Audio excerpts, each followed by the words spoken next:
گا. حضرت ملا علی قاری بیان فرماتے یہ دعا کی جو قید ہے یہ ترغیبی قید ہے, یہ قید ترغیبی ہے رغبت دلانے کے لیے. مگر اللہ کا فضل و کرم تو دیکھو, جو انسان اپنے بیٹے کو حافظ قرآن بنا کر کے انتقال کرتا ہے, اپنے بیٹے کو قاری قرآن بنا کر کے انتقال کرتا ہے, اپنے بیٹے کو عالم دین بنا کر کے انتقال کرتا ہے, اگر وہ بچہ اپنے ماں باپ کے انتقال کے بعد ان کے قبر میں پہنچنے کے بعد ان کے لیے بخشش اور مغفرت کی دعائیں نہ بھی کرے, مگر اللہ کا کتنا خاص فضل و کرم ہے علماء کرام کی نورانی جماعت پر, حفاظ کرام پر, قاریان قرآن پر اللہ کا کتنا بڑا کرم ہے. آپ بیان فرماتے ہیں اگر یہ علماء کرام اپنے ماں باپ کے لیے مغفرت کی دعائیں نہ بھی کریں, مگر جب یہ قرآن پڑھتے ہیں اللہ کے فضل و کرم سے ان کے ماں باپ کو اس کا ثواب پہنچتا رہا کرتا ہے. کتنی پیاری حدیث پاک میں نے آپ کو سنائی ہے. اب ایک بات بتائیں, آپ میں سے کتنے ایسے لوگ ہیں کہ بتائیں آپ میں سے کسی کا بیٹا ایسا ہے جو حافظ قرآن ہو؟ ہاتھ اٹھا کر کے بتائیے, ہے کسی کا بیٹا؟ ماشاءاللہ ماشاءاللہ, اللہ تعالیٰ آپ کو شاد رکھے, اللہ تعالیٰ آپ کو آباد رکھے, مولا کریم دارین کی نعمتیں آپ کو عطا فرمائے. آپ حضرات میں سے کوئی نہیں ہے, آپ اسی گاؤں میں رہتے ہیں حضرت؟ نرو پورا میں رہتے ہیں ماشاءاللہ. اس گاؤں میں سے آپ بتائیں کون ہیں آپ کے بیٹے حافظ ہیں؟ ماشاءاللہ. آپ کے والد صاحب ماشاءاللہ ماشاءاللہ, اللہ تعالیٰ آپ کو سلامت رکھے. مگر میرے بھائیو سنو, اپنے بچوں کو پڑھاؤ, قرآن کا حافظ بھی بناؤ, قاری بھی بناؤ, اور اللہ عز و جل اگر توفیق دے تو مفتی بھی اپنے بچوں کو بناؤ, کیونکہ جب ہماری بستی میں حافظ ہوں گے, قرآن کے قاری ہوں گے, قرآن کے عالم ہوں گے, قرآن کے جاننے والے ہوں گے, ہمارے درمیان جو غلط رسمیں ہیں میں یہ مانتا ہوں انشاءاللہ خود بخود وہ دور ہوتی چلی جائیں گی, کیونکہ مفتی صاحب کے بلا یہ اللہ عز و جل کا فرمان ہے اور یہ نبی کریم علیہ السلام کا فیضان بھی ہے. جس گھر کے اندر ایک حافظ بن جاتا ہے, اگرچہ وہ اپنے پورے کنبے کو نہ سنبھال سکے, اگرچہ وہ اپنے پورے خاندان کو نہ سنبھال سکے, مگر کم سے کم جو برائیاں اس کے گھر کے اندر ہونے والی ہوتی ہیں وہ ایک حافظ قرآن کم سے کم اپنے گھر کو تو سنبھال لیا کرتا ہے. اور اگر باعمل عالم دین بن جاتا ہے تو ایک باعمل عالم دین کی برکت سے اللہ تبارک و تعالی نہ جانے کتنے گمراہ لوگوں کو, نہ جانے کتنے بھٹکے ہوئے لوگوں کو راہ راست عطا فرمایا کرتا ہے. اس لیے ضروری ہے ہم دنیا کے اندر بڑی ترقیاں کر رہے ہیں, میں نہیں کہتا دنیا کی ڈگریاں نہ دلاؤ, آپ اپنے بچے کو ڈاکٹر بھی بناؤ, اپنے بچے کو انجینئر بھی بناؤ, اپنے بچے کو پائلٹ بھی بناؤ, لیکن ساتھ ساتھ اپنے بچے کو قرآن کا قاری بناؤ. دنیا کی تعلیم, دنیا کی ڈگریاں, دنیا کی ترقیاں, دنیا کی دولت دنیا میں رہ جائے گی. یہ ایک ایسی دولت ہے جو آپ کے مرنے کے بعد آپ کے قبر میں ساتھ آئے گی. نعرہ تکبیر, نعرہ رسالت, نعرہ رسالت.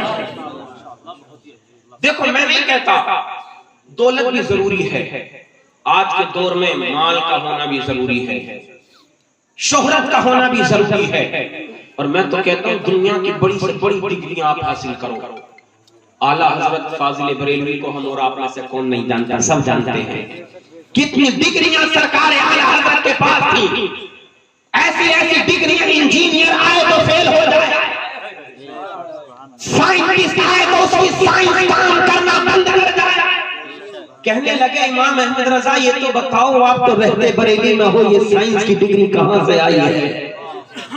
انجینئر آئے تو فیل ہو جائے, کہنے لگے بتاؤ یہ فیضان کہاں سے ملا؟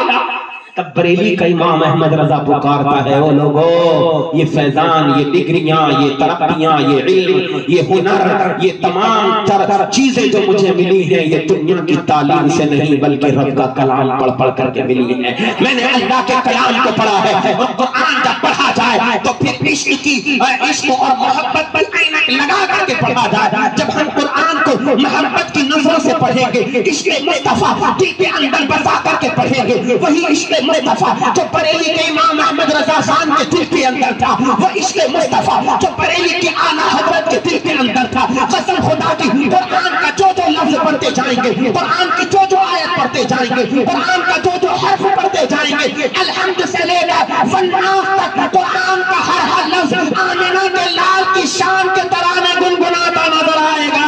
دل میں عشق مصطفیٰ کو جگمگا لو، قرآن پڑھتے چلے جاؤ گے، عشق مصطفیٰ بڑھتا چلا جائے گا، پھر یہ کہتے چلے جاؤ گے جان ہے عشق مصطفیٰ، روز وضو کرے خدا جس کو ہو درد کا مزہ نازے دوا اٹھائے۔ نعرہ تکبیر، نعرہ رسالت، کلام اعلیٰ حضرت، ماشاءاللہ بہت اچھے بہت اچھے۔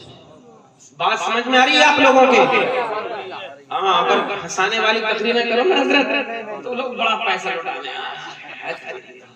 چل رہا ہے، بالکل نان اسٹاپ چلتی ہے گاڑی، اور جہاں بات آ جائے قاری مسلم صاحب اصلاح کی تو لوگ ایسے ہو کر کے بیٹھ جاتے ہیں۔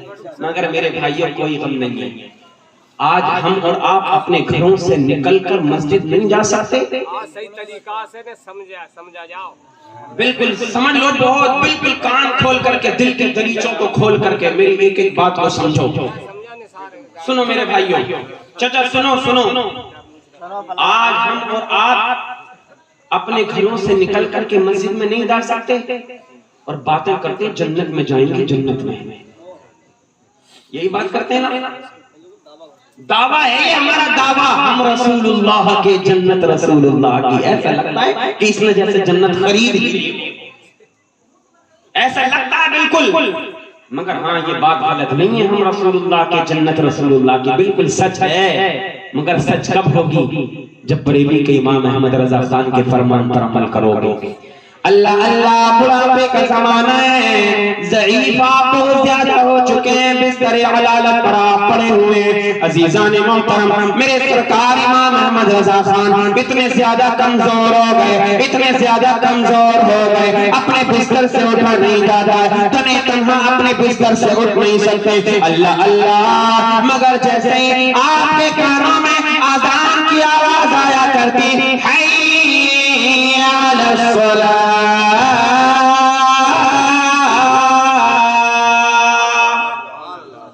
بولو محبت سے، حی علی الفلاح،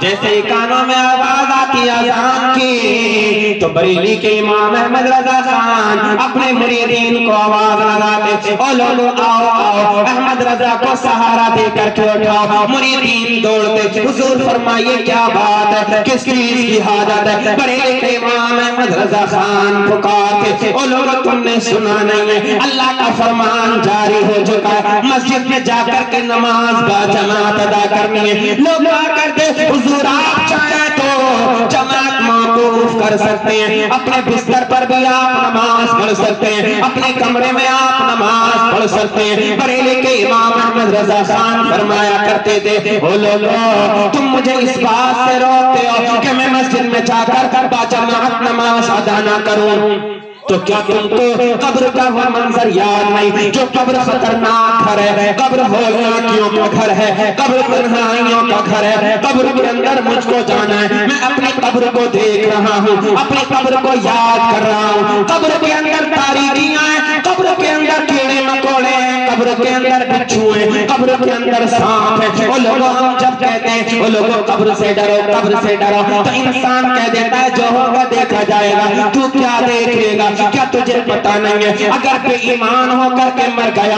ایمان کی حالت میں خدا نہ خواستہ اگر تیرا انتقال نہ ہوا، جب تو قبر میں جائے گا تیری قبر میں ایسے خطرناک سانپ اسدہے آئیں گے، اگر وہ سانپ اپنا تھنا زمین پر مار دے تو یہ زمین بنجر بن جائے گی، سبزہ نہ اگا سکے گی، اتنے خطرناک تیری قبر میں جو ہے سانپ آئیں گے۔ اللہ اللہ، تو اسی قبر کو بھول بیٹھا ہے، اور لوگوں نے قبر کو فراموش کر دیا، مگر یہ قبر ہے کہ ہم کو بھولی نہیں ہے، روزانہ میں پکارتی ہے، اے میرے بندے میرے اندر آنے والے، جب کہ میرے اندر آئے، میرے اندر روشنی کا سامان لے کر کے آنا، میرے اندر اندھیرا ہے، جب کہ میرے اندر آئے اعمال کا ذخیرہ لے کر کے آنا، میرے اندر ہولنا کیا ہے، جب تو میرے اندر آئے اپنا ساتھی لے کر کے آنا، میرے اندر تنہائی ہے، قبر روزانہ پکارتی ہے۔ بریلی کے امام احمد رضا خان کہنے لگے او لوگوں کیا تم مجھے اللہ کی عبادت سے روکتے ہو؟